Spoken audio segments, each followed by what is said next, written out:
అధినేత పవన్ కళ్యాణ్ మీడియాతో మాట్లాడుతున్నారు. లైవ్లో చూద్దాం. తిరిగి రాగా నాకు మెసేజ్ ఏంటంటే కొంచెం దూరంగా కేరళ కొంచెం బాగా దూరంగా అడవుల్లో షూటింగ్ చేస్తాం. తిరిగి నాకు వచ్చేటప్పటికి ఇలా జరిగిందని చెప్తే నేను అనిపించట్లేదు. వరుసగా చాలా రోజు ట్రావెల్ చేస్తాం సార్. కొంచెం వాయిస్ కొంచెం బ్యాడ్.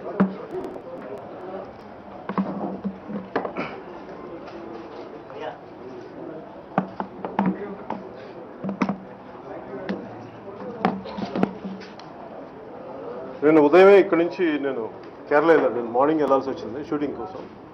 షూటింగ్ కొంచెం చేసుకొని ఇవన్నీ స్టార్ట్ చేద్దాం అనుకునే లోపు నాకు ఇది జరిగిందని తెలిసింది. మళ్ళీ తిరిగి వచ్చి అన్నీ వచ్చేటప్పుడు నాకు ఈరోజు మార్నింగ్ తెలిసింది. చూశాను, నేను టీవీలో కూడా చూశాను, ఇన్సిడెంట్స్ అన్నీ చూశాను ఎలా జరిగినాయి అని. ముందస్తుగా జరిగిన ట్రైన్ తగలబెట్టడం అవన్నీ చూసి కొంచెం బాధ కలిగించింది నాకు. ముఖ్య కారణం ఏ ఉద్యమం అయినా సరే, ఏదైనా సరే, నేనే నమ్ముతానంటే అది ఎవరు ఏదైనా ఎలాంటి సమస్యలున్నా ప్రభుత్వానికి దృష్టికి తీసుకురావచ్చు, కానీ అది శాంతియుతంగా ఉండాలని నేను కోరుకుంటాను. అది అప్పుడే అది విజయవంతం అవుతుందని కోరుకుంటాను. కానీ దురదృష్టవశాత్తు ఇలా జరగటం నిజంగా చాలా బాధ కలిగించింది. దీనికి ముందుగా ఆలోచించాలి, ఇది ఎక్కడి నుంచి ప్రారంభమైంది అని చూస్తే ఈ కాపుల రిజర్వేషన్ అనేది ఒక్క రోజులో నుంచి వచ్చింది కాదు. ఒరిజినల్గా కాపులు బ్రిటిష్ కాలం నుంచి, బ్రిటిష్ రాజు ఉన్నప్పటి నుంచి, ఉమ్మడి మద్రాస్ ప్రెసిడెన్సీలో ఉన్నప్పటి నుంచి వాళ్ళు బేసిక్ వాళ్ళు బీసీలుగా పరిగణించారు. మళ్ళీ 1956 వరకు అదే, ఆల్మోస్ట్ 56 వరకు అదే కంటిన్యూ అయింది. మధ్యలో ఇంకొకసారి చిన్న బ్రేక్ తర్వాత మళ్ళీ కంటిన్యూ అయింది. తర్వాత మందిగా ఆపేశారు. సో ఈ డిమాండ్ వాళ్ళు కాపులు అడుగుతున్నది అనేక దశాబ్దాలుగా ఉంది. ముఖ్యంగా కాపులు అనేది అనేక తెగలు కలిపితే కాపులు అవుతారు. ముఖ్యంగా అక్కడ సమస్య ఏంటంటే, కాపులు ప్రత్యేకమైన సమస్య ఏంటంటే, అటు తూర్పాంధ్రలో, ఉత్తరాంధ్రలో వెనుకబడిన కులాలుగా గుర్తింపు ఉంది. అలాగే తెలంగాణలో వెనుకబడిన కులాలుగా గుర్తింపు ఉంది. ఎటు వచ్చి రాయలసీమలోనూ ఈ కోస్తాంధ్రలోనే వాళ్ళకి వెనుకబడిన కులాలుగా గుర్తింపు లేదు. దానివల్ల బెనిఫిట్స్ ఇవన్నీ ఎగ్జాక్ట్ బెనిఫిట్స్ ఏంటో నాకు తెలియదు. నాకు ఇంకా సరైన అవగాహన లేదు. కానీ బట్ ఇది నేను బేసిక్గా నాకు అర్థం చేసుకుంది. సో ఏ ప్రభుత్వం అప్పటి నుంచి కూడా కాపులను బీసీలో చేరుస్తామని చెప్పి అందరూ అనుకోవటం వల్ల వాళ్ళందరికీ ఒక సామాన్యమైన, అందరికీ కామన్ బాధ ఏంటంటే, మమ్మల్ని ఓట్ బ్యాంక్గా వాడుకొని వదిలేస్తున్నారు అని చెప్పి ఈ మధ్యన కాపు గర్జన నేను విన్నాను దాని గురించి. సో దాని మీద కొంత ఫీడ్బ్యాక్ నాకు కూడా వచ్చింది, ఇలా చేస్తున్నారంటే నేను విన్నాను అంతే. అంతకుమించి నా పెద్ద స్పందన లేదు. ఎందుకంటే ఎవరికి ప్రతి ఒక్కరికి హక్కు ఉంది చేసుకోవడానికి, వాళ్ళ ఏవైతే వాళ్ళకి న్యాయం జరగలేదు దాని గురించి మాట్లాడే హక్కు ఉందని నేను అనుకుంటున్నాను ప్రజాస్వామ్యం. కానీ ఇది ఒక దురదృష్టకరమైన సంఘటనగా అది నిన్న దారి తీయడం చాలా బాధ కలిగించిందని. కారణం, ముందు ఒక శాంతియుతంగా జరగాల్సిన ఒక సభ, మాకు ఇలా అన్యాయం జరుగుతుంది అని పెట్టుకున్న సభ ఎందుకు ఇలా దారి తీస్తుందో నాకు అర్థం కాదు. ట్రైన్ని ఒక అగ్గిపుల్లేస్తే కాల్చేస్తే కాలిపోయేది కాదు. అంటే చాలా మెథాడికల్గా ఉండాలి దాంట్లో. ముఖ్యంగా అటు ఉత్తరాంధ్రలో కానీ కోస్తాంధ్రలో కానీ గొడవలు ఉంటాయి కానీ ఇట్లాగా దౌర్జన్యాలు చేసి రోడ్ల మీద తగలబెట్టి చాలా అరుదుగా ఉంటాయి. చాలా అరుదుగా ఉంటాయి. ఇది ఖచ్చితంగా అది ఎవరు చేసిండొచ్చు దీనికి అనేది ప్రభుత్వం, నేను చూస్తూనే ఉన్నాను. కానీ నాకు అది ఎవరిని బ్లేమ్ చేయటం ఇవన్నీ నాకు తెలియదు. కానీ నాకు తెలియకుండా నాకు బ్లేమ్ చేయడం ఎవరిని ఇష్టం లేదు. బట్ ఖచ్చితంగా దీని వెనక చాలా మెథాడికల్గా ఒక యాంటీ సోషల్ ఎలిమెంట్స్ ఉంటే తప్ప ఇలాంటివి జరగవు. ఒక ట్రైన్ని ఒక 10-12 బోగీలు ఉన్న ట్రైన్ని కాల్చాలి అంటే చాలా ప్రొఫెషనల్సే ఉండాలి దీనికి. అది ఎవరి ప్రోద్బలం వల్ల వచ్చారు ఇవన్నీ నాకు నిజంగా ఫస్ట్ ఆఫ్ ఆల్ దాని అవగాహన లేదు. కాకపోతే ఏంటంటే జరిగిన విధానం చూస్తే మటు ఖచ్చితంగా ఒక యాంటీ సోషల్ ఎలిమెంట్స్ ఉండాలి ఖచ్చితంగా దీని వెనక. అంతేగాని మామూలుగా ఒక సభకు వచ్చిన కార్యకర్తలు అయితే చేసింది కాదు. అది నేను నమ్ముతున్నాను. కానీ అలాగే ప్రభుత్వానికి కూడా నేను తెలుగుదేశం ప్రభుత్వం కూడా నేను అడిగేది ఏంటంటే మనం ఇన్ని కుల ఉద్యమాలు చూస్తున్నాం. ఇక్కడ మన గుజరాత్లో కానీ పటేల్ ఉద్యమం కానీ, అక్కడ ఉత్తర భారతంలో అనేక కులాల ఉద్యమాలు కానీ ట్రైన్లు ఆపేసిన సందర్భాలు ఉన్నాయి, వైలెన్స్కి దారితీసిన సందర్భాలు ఉన్నాయి. ఇన్ని లక్షల మంది ఒక చోట చేరుతూ ఉంటే దీని వెనక ఎలాంటి అవాంఛనీయమైన సంఘటనలు జరగవని ప్రభుత్వం ఎందుకు అనుకుందో నాకు ఈ రోజుకి అర్థం కావట్లేదు. ఎందుకు ముందు జాగ్రత్త చర్యలు తీసుకోలేదు? మేము ఒక చిన్నపాటి ఒక ఆడియో ఫంక్షన్ పెట్టుకోవాలంటే ఇన్ని 190 ఆలోచిస్తారు.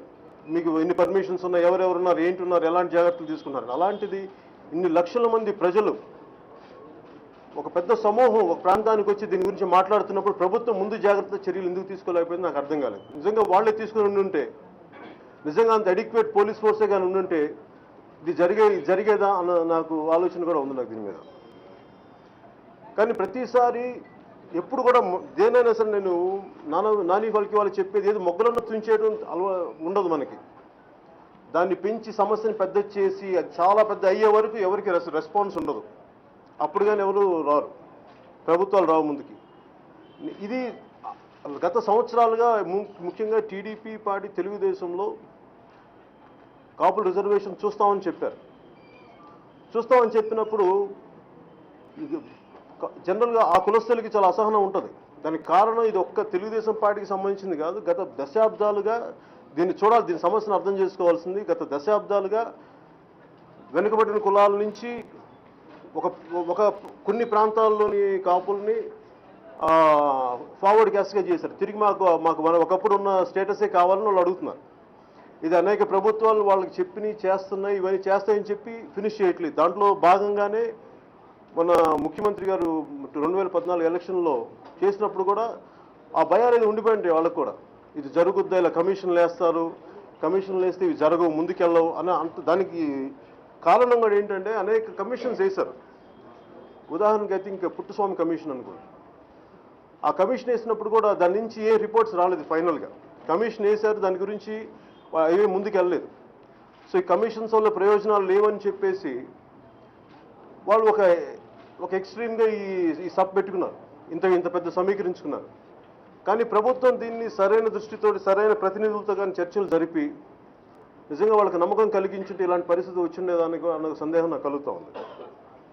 నాకు ముఖ్యంగా నిన్న జరిగిన పరిస్థితిని చూస్తే నాకు దీన్ని రాజకీయం చేయాలని కానీ రాజకీయ లబ్ధి పొందాలని కాదు, కానీ ఈ సమస్యకి ఒక సామరస్యపూర్వకమైన ఒక పరిష్కారం వెతకాలి. దీనికి అన్ని పార్టీలు కలిసి రావాలి. It's more than a blame game. ఎవరున్నారు దీని వెనకాల వీటన్నిటికంటే కూడా అందరూ కలిసి వచ్చి దీన్ని సమస్యను పరిష్కరించకపోతే రేపొద్దున ఇది అనేక కులాల మధ్య చిచ్చుకు దారితీస్తుంది. నేను లాస్ట్ టైం గుంటూరు అక్కడ రాజధాని ప్రాంతానికి వెళ్ళినప్పుడు కూడా మన సమస్య మన దేశంలో ఇది క్లాస్ అండ్ క్యాస్ట్ స్ట్రగుల్ రెండు ఒకే చోట ఉంటాయి. ముఖ్యంగా గ్లోబలైజేషన్ వల్ల మనకు ఐడెంటిటీ పాలిటిక్స్ ఎక్కువైపోయింది. దురదృష్టవశాత్తు మన దేశంలో అనేక కులాల సమ్మేళనం మన దేశం. వెరీ కాంప్లెక్స్ సోషల్ స్ట్రక్చర్ మనది. సో దీనికి ఒకళ్ళు కొంచెం ఎక్కువ మాట్లాడినా తక్కువ మాట్లాడినా చాలా వినాశకరమైన పరిస్థితులు వస్తాయి. సోషల్ ఎనార్కీ వచ్చే అవకాశాలు ఉంటాయి. అందుకని ప్రతి రాజకీయ పార్టీ కానీ నాయకులు కానీ చాలా బాధ్యతగా వ్యవహరించాలి. సో నేను చూసింది ఈ పరిస్థితుల్లో ఏ ప్రభుత్వమైనా దీన్ని సరైన సంప్రదింపులు జరిపి ఈ పరిస్థితులు చేయి దాటకుండా చేయాలని నేను కోరుకుంటున్నాను. ముఖ్యంగా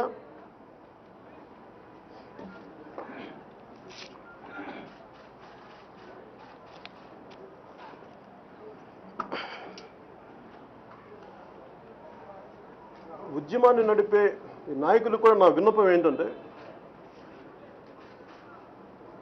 ఒక ఉద్యమాన్ని నడిపేటప్పుడు ఆ ఉద్యమాన్ని తాలూకు ఒక స్ఫూర్తి ఉంటుంది. ఆ ఉద్యమానికి వాళ్ళ హక్కుల కోసం దాన్ని ఎలా మాకు కావాలి, వాళ్ళ హక్కుల్ని మాకు హక్కులు ఎలా ఇవ్వబడలేదు, మేము ఎలా తెచ్చుకోవాలని దానికి ఒక ప్లాన్ ఉంటుంది, ఎజెండా ఉంటుంది. కానీ అది తప్పుదారి తీస్తే దీనికి హిస్టరీలో కూడా ఒక ఎగ్జాంపుల్ ఉంది. ఒక చౌరీ చౌరా ఇన్సిడెంట్ సహాయ నిరాకరణోద్యమంలో మహాత్మా గాంధీ గారు స్టార్ట్ చేసినప్పుడు అక్కడ దాదాపు 20 మంది పోలీసుల్ని ఇలా తగలబెట్టేశారు అప్పుడు ఈ ఉద్యమకారు. దానివల్ల జరిగిన నష్టం ఏంటంటే ఒక 25 సంవత్సరాలు లేట్ అయింది స్వాతంత్రం రావడం. ఎందుకంటే సడన్గా గాంధీ గారు వెనకెళ్ళిపోయారు. ఇంకా మన భారతదేశం ప్రజలు ఇంకా రెడీగా లేరు స్వాతంత్రం తీసుకురావడానికి, శాంతియుతంగా సాధించే స్థితిలో ఇంకా లేరని చెప్పి వెనక్కి వెళ్ళిపోయారు. అలాగే ఏదైనా సరే ఒక ఉద్యమాన్ని ముందుకు నడిపేటప్పుడు ఆ ఉద్యమ నాయకులకి చాలా బాధ్యతతో వహించాలి. ఎందుకంటే ప్రజల్ని రెచ్చగొట్టే ప్రసంగాలు కానీ హక్కుని సాధించుకునే విధంగా ఉండాలి, కానీ మనుషుల్ని వాళ్ళ ఎమోషన్స్ని ఎగదోసేలా కానీ రెచ్చగొట్టేలా కానీ మాట్లాడుతుంది ఒక సోషల్ అన్రెస్ట్ వస్తుంది. దాంతోపాటు చాలా సున్నితమైన శాంతి భద్రత సమస్యలు వస్తాయి. ఇది ఆ ఉద్యమాన్ని నడిపే నాయకులు కూడా దీన్ని దృష్టిలో పెట్టుకోవాలని చెప్పి వారికి కూడా నేను విన్నపం చేస్తున్నాను. కానీ ఇలాంటి పరిస్థితుల్లో ఉన్నప్పుడు నిజంగా తెలుగుదేశం ప్రభుత్వం, ముఖ్యమంత్రి గారు కానీ పోలీస్ యంత్రాంగం కానీ ఇన్ని లక్షల మంది వస్తున్నప్పుడు ఎందుకు లా అండ్ ఆర్డర్ని ముందుగానే ఎందుకు పరిస్థితులు ఊహించలేదు? ఎందుకంటే ఈరోజు కొత్తగా వచ్చిన సందర్భాలు కాదు. మొన్న పటేల్ ఆందోళనలో చాలా దారుణాలు జరిగింది, చాలామంది చనిపోయారు, ఇవన్నీ గొడవలైనవి. వీటన్నిటిని దృష్టిలో పెట్టి కూడా ముందు జాగ్రత్త చర్యలు ఎందుకు తీసుకోలేదు నాకు అర్థం కాలేదు. అలాగే దీని వెనక ఖచ్చితంగా కొన్ని యాంటీ సోషల్ ఎలిమెంట్స్ ఖచ్చితంగా ఉంటాయి. ఎందుకంటే చాలా మెథాడికల్గా ఆర్సనిస్టులు చేసిన విధానం ఇది. చాలా ట్రైన్డ్ మనుషులే ఉండాలి దీనికి. లేదంటే ఒక ట్రైన్ తగలబెట్టడం ఒక మామూలు కార్యకర్తలకు కానీ ఇది ఖచ్చితంగా ఇది జరిగేది కాదు. దీని వెనక ఖచ్చితంగా ఒక యాంటీ సోషల్ ఎలిమెంట్ ఇది గ్రూప్ ఏదో ఉండాలి. దీన్ని సరైన పద్ధతిలో పోలీస్ విచారణలు జరిపించి న్యాయం చేయాలి అని చెప్పి నేను మనస్ఫూర్తిగా తెలుగుదేశం వీళ్ళని కోరుకుంటూ, అలాగే మిగతా బీసీ కులాలకి నష్టం వాటిల్లకుండా వాళ్ళకి కాపులకి న్యాయం చేయగలిగితే మీరు ఇచ్చిన మాట నిలబెట్టుకున్న వాళ్ళు అవుతారు. దీన్ని మటుకు సరైన విధానంగా చేయకపోతే అది ఎలాగా చేయలేకపోతే మటుకు దయచేసి చేయలేకపోతున్నాం, ఈ పరిస్థితులు చేయలేకపోతున్నాం అని చెప్పండి. దాని తర్వాత వచ్చే పరిస్థితులు ఎలా ఉంటుందో నాకు తెలియదు కానీ బట్ అట్లీస్ట్ వాళ్ళని మీమాంసలో పెట్టి ఆ ఫ్రస్ట్రేషన్ ఎక్కువైపోయి ఆ పరిస్థితులు ఎలాంటి విపరీతాలకు దారితీస్తో తెలియదు కానీ దయచేసి ఎవరిని కూడా గాల్లో దీపం పెట్టకుండా కరెక్ట్గా కుదురుతుందా కుదరదా, కుదిరే పరిస్థితులు ఉంటాయా, అంతేగాని ఇలాగా పరిస్థితులు నెట్టివేసుకుని వచ్చే పరిస్థితుల్లాగా చేసుకుంటూ వెళ్ళిపోతే మటుకు ముందు చాలా ప్రమాదాలు ఉంటాయి దీనివల్ల. అందుకని అందరూ కూడా అన్ని పార్టీలు కూడా చాలా బాధ్యతగా వ్యవహరించాలి అని నేను మనస్ఫూర్తి కోరుకుంటున్నాను.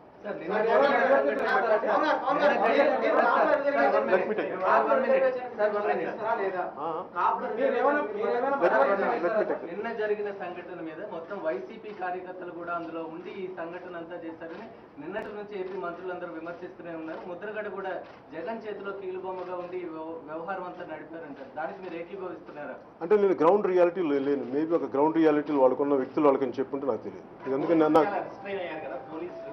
నిన్న చాలా రెచ్చగొట్టే పరిస్థితులు ఉన్నా కానీ పోలీసులు గాయాలైనా కానీ ఫైరింగ్ చేయకుండా ఇవన్నీ చేశారు. గవర్నమెంట్ వైపు నుంచి ఖచ్చితంగా రిస్ట్రైన్ వహించాల్సిన పరిస్థితి లేదు. ఈ ప్రభుత్వం కాదు, ఏ ప్రభుత్వం ఉన్నా ఇలాంటి పరిస్థితులు ఉన్నప్పుడు ఖచ్చితంగా సహనం పాటించాల్సిన పరిస్థితి. ఎందుకంటే డ్యామేజ్ని మినిమైజ్ చేయాలి కానీ ఎక్కువ చేయడానికి కుదరదు.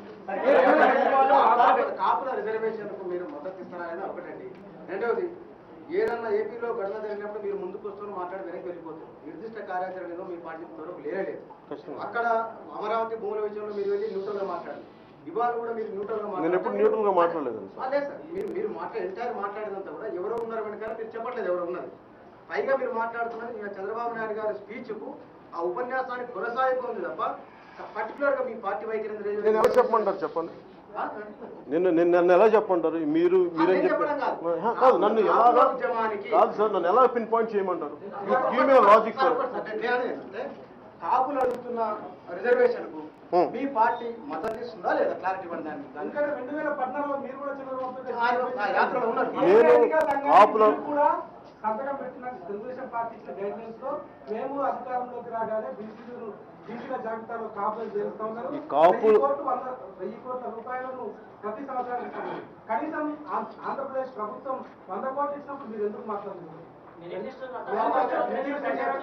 నేను దయచేసి ఇక్కడ మీరు అర్థం చేసుకోవాల్సింది, నేను ఒక్క కులం కోసం పోరాడలేదు. నేను మొత్తం ప్రజలందరి కోసం పోరాడతాను. నేను వచ్చిన విధానమే కులాన్ని నుంచి అయితే నేను రాలేదు. నేను వచ్చిందల్లా నేను బేసిక్ నేషనల్ ఇంటిగ్రిటీ కోసం ఆలోచించే వ్యక్తిని.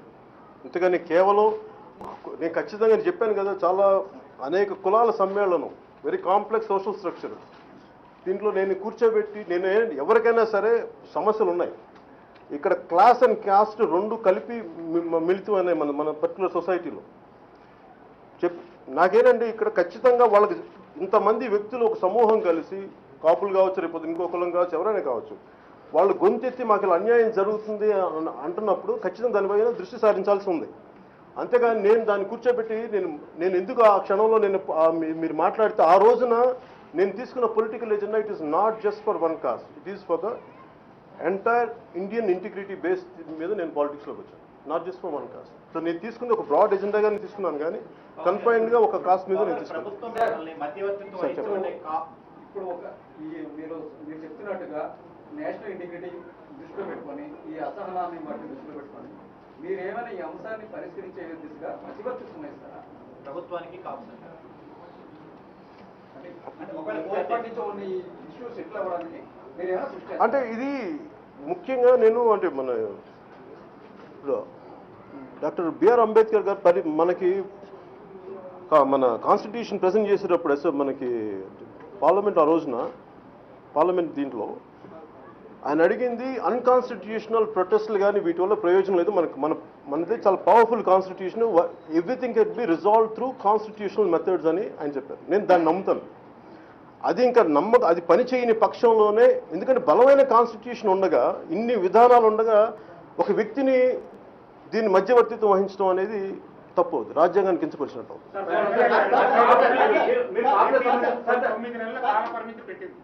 ఈ కాపులను బీసీలో చేర్చడానికి 9 నెలల కాల పరిమితి నియమిస్తూ ఒక కమిషన్ ఏర్పాటు చేసింది. దాన్ని ఎందుకని ఈ కాపు సంఘాలు రెచ్చగొట్టే విధానంగా మాట్లాడుతున్నారనుకోవచ్చమ్మా? ఆల్రెడీ టైం బౌండెడ్ కమిషన్ వేసిన తర్వాత ఇప్పటికిప్పుడు ముందుకు వెళ్ళి ఉద్యోగం చేసి రోడ్డు ఎక్కుతున్నారంటే ఇది ఏదైనా మోటివేషన్ తో జరుగుతుంది అనుకుంటున్నారా, పొలిటికల్ లైఫ్ గా, లేదా నిజంగానే వాళ్ళు రోడ్డు ఎక్కారు అనుకోవచ్చు? అది నాకు ఆ గ్రౌండ్ రియాలిటీ ఎవరెవరు మాట్లాడారు ఏంటి అనేది నాకు అంత గ్రౌండ్ రియాలిటీ మీరు చెప్తున్నా కొంత అవగాహన ఉంది, కానీ నాకు దీన్ని అంటే మీరు అర్థం చేసుకోవాలంటే ఈ కులం ఏ కులం వేసారో అన్ని పార్టీలో ఉంది, మరి అది పార్టీ ఎజెండాగా కూడా మీరు ఆలోచించాలి.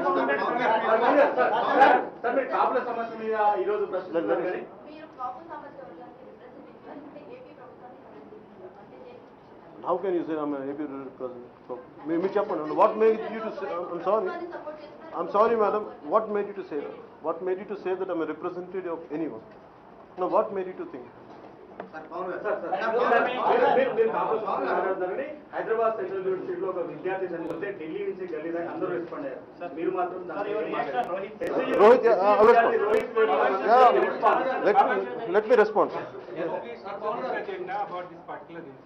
Instead of going to others, could you please stick to only for this plan accident and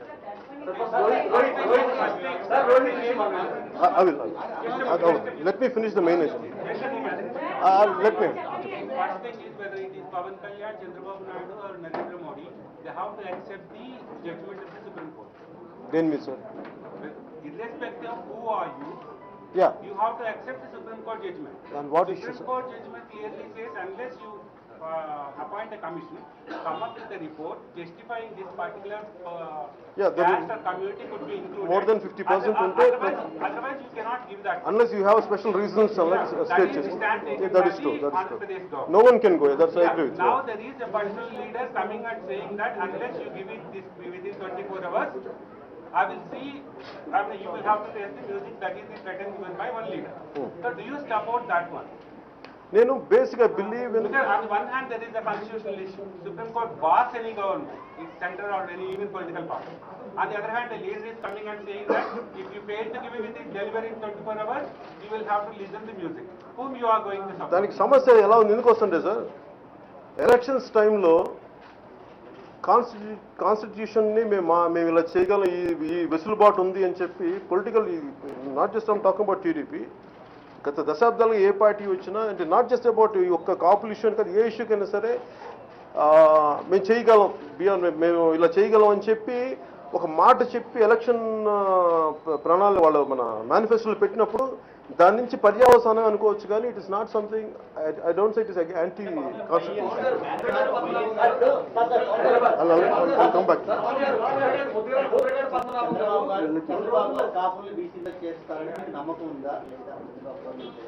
నాకండి నేను దాన్ని ఎలా ఇప్పుడు చెప్పినట్టు మెయిన్ అది కాన్స్టిట్యూషన్గా రావాలి. ప్రాబ్లం ఏంటంటే మనకి 50% మోర్ దెన్ 50% మనకి రిజర్వేషన్ ఆల్రెడీ ఎగ్జిస్టింగ్ దాని మీద మోర్ దెన్ 50% రావాలి, కొద్దిగా యాడ్ చేయాలి అంటే దానికి ప్రత్యేక కమిషన్ వేయాలి, దానికి ప్రత్యేకమైన పరిస్థితులు రావాలి, రాజ్యాంగ సవరణ చేయాలి దానికి. కాకపోతే ఇవన్నీ మనకి ఎలక్షన్స్ టైంలో ఇవన్నీ మనం చెప్పకపోవడం వల్ల నిజంగా నేను ఇలా చేసి మేము ఇలా చేస్తాం అనుకున్నప్పుడు ఈరోజు ఈ సమస్య ఉండదు. ఇందాక వారు అడిగినట్టు. కాకపోతే ఏంటంటే సార్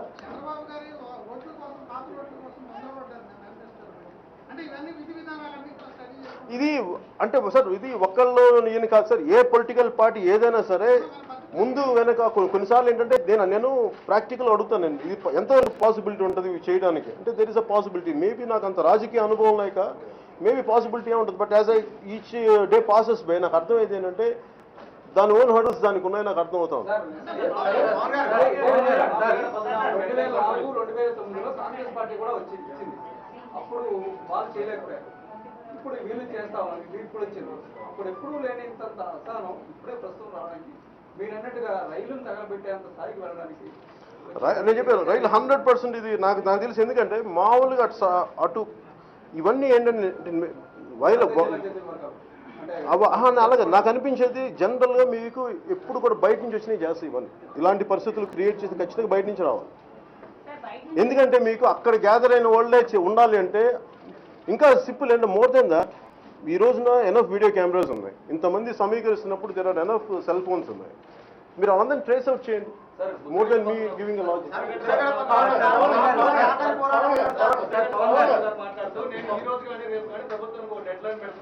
జీవో రావాలి లేకుంటే మాత్రం అందరూ ఆపాదించి మా ఫ్యామిలీ కూర్చుంటా ఉన్నాడు. నిన్న కూడా ఆయన మాట్లాడుతా నేను ఇప్పుడు క్షణాలు వెళ్తున్నాను రైలు మీరు రాండి చెప్పి తీసుకెళ్ళారు. అంటే దీన్ని అసలు ఏ విధంగా చూడదు అంటే నేను చెప్తుంది ఒక ఈవెన్ ఫస్ట్ కాన్స్టిట్యూషనల్ మెథడ్స్ మనకి దానికి అంత చేయలేనప్పుడు లాస్ట్ టైం తెలంగాణ ఉద్యమం కూడా జరిగినప్పుడు ముందు ఒక జాయింట్ యాక్షన్ కమిటీ వాళ్ళకు ప్రణాళిక విడుదల చేసేది. మేము ఈ తారీఖు నుంచి ఈ తారీఖు వరకు మేము రైలు రోకోలు చేస్తున్నాం, లేదంటే మేము ఈ ప్రోగ్రామ్స్ చేస్తున్నాం. సో అందరూ ప్రిపేర్ అయి ఉన్నారు. ఒక విధి విధానాలని చేయలేకపోవడం ఖచ్చితంగా అది వాళ్ళ లోటుపాటుగా నేను అనుకుంటున్నాను. తూర్పుగోదావరి పశ్చిమ గోదావరి జిల్లాలకు మీ క్యాంపెయిన్ వల్లనే టీడీపీకి ఎక్కువ ఓట్లు పడ్డాయి, మీ క్యాంపెయిన్ వల్లనే తెలుగుదేశం ప్రభుత్వం అధికారంలోకి వచ్చినట్టు అందరికీ ఇటువంటి పరిస్థితుల్లో మీరు రాజకీయ పార్టీకి అధినేతగా ఉన్నారు, ఒక రాజకీయ పార్టీని లీడ్ చేస్తారు. అక్కడ స్థానికంగా ఉన్నటువంటి సమస్యలకు సంబంధించి కానీ కాపు ఉద్యమాలకు సంబంధించి మీరు ముందుగానే పసిగట్టి ప్రభుత్వానికి సంబంధించి రిప్రజెంట్ చేయడం కానీ ఆ సమస్యల పట్ల సానుకూలంగా ఏ రకంగా స్పందించాలా ప్రభుత్వం పైన ఒత్తిడి తీసుకొచ్చే విధానాలు కానీ ఇటువంటివి చేయకుండా ఇవాళ మొత్తం జరిగిన తర్వాత కూడా ప్రభుత్వాన్ని తప్పుపట్టే విధంగా మీరు ప్రికాషన్స్ తీసుకున్నట్లేదు అనే విధంగా నేను ప్రభుత్వాన్ని నేను నడపట్లేదు సార్. అంటే నేను పోలీసు నేను అనేది నా basic logic sir, basic common sense నేను అడుగుతున్నాను. నేను అనేది ప్రభుత్వాన్ని నేను నడపట్లేదు. ప్రభుత్వానికి నేను సలహా సంప్రదింపులు నేను ఇచ్చేసి ఫస్ట్ నేను అవసరమైనప్పుడు మాట్లాడతాను, కూర్చోబెట్టి ప్రతిసారి వాళ్ళ పరిపాలనా వ్యవస్థలో నేను ఎందుకు దూరుతాను? అన్లెస్ ఏదైనా సమస్య ఉంది దానికి నా రిప్రజెంటేషన్ వచ్చినప్పుడు నేను వెళ్ళి దాని గురించి మాట్లాడతాను. కానీ డే టు డే పొలిటికల్ వాళ్ళ పరిపాలనా విధానం నేను విధి విధానం ఎందుకు ఉంటాను?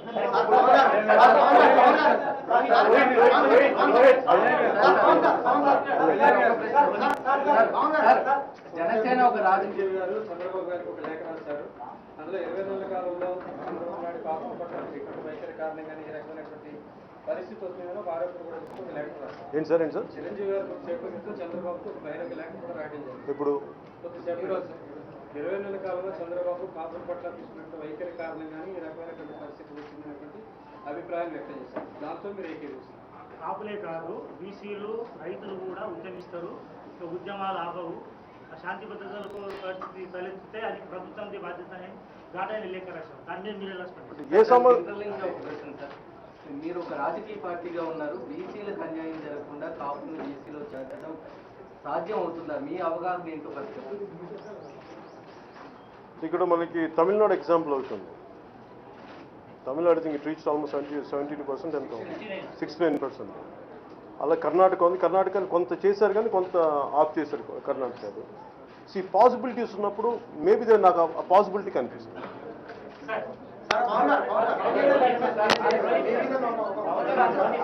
ప్రతి సందర్భంలో చంద్రబాబు నాయుడు గారికి ఆపద్బాంధవులుగా మీరు వస్తున్నారని ఇష్యూ చాలా క్రిటికల్ ఉన్నప్పుడు డైవర్ట్ చేసిన విమర్శలు సార్ మీ మీద.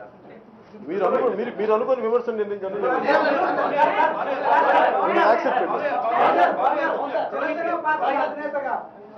జనసేన పార్టీ అధ్యక్షగా తెలుగుదేశం పార్టీ హయాంలో గతంలో జరిగిన పుష్కరాల దొక్కిసాట కానీ నిన్న జరిగినటువంటి ఇన్సిడెంట్ కానీ ఇంటెలిజెన్స్ ఫెయిల్యూర్ ఉందా లేదా? రెండోది ఆంధ్రప్రదేశ్ ప్రజలను కాపాడాల్సిన